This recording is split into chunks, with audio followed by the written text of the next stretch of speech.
3 piscines marseillaises donc fermées après des faits de vandalisme. La dernière en date, la piscine Valier où une vitre a été brisée hier. Le timing est forcément terrible pour les habitants et les habitués de ces installations avec les fortes chaleurs qui touchent la cité phocéenne. Manon Legrand.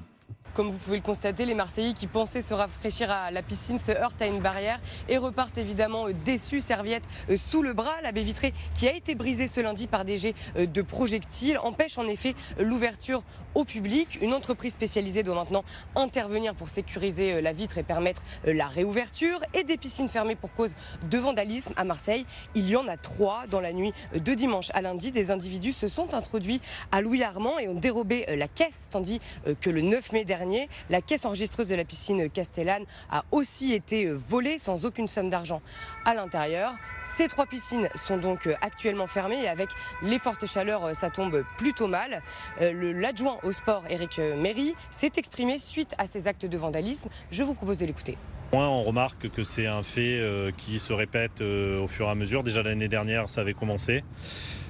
C'est assez récurrent sur Valier, on pensait que ce serait limité à Valier, mais apparemment les gens se passent le mot et ça fait 3 piscines qui sont ciblées en très peu de temps. Et donc on peut être inquiet, surtout que voilà, on arrive dans une période où les gens ont besoin d'aller à la piscine en raison des températures.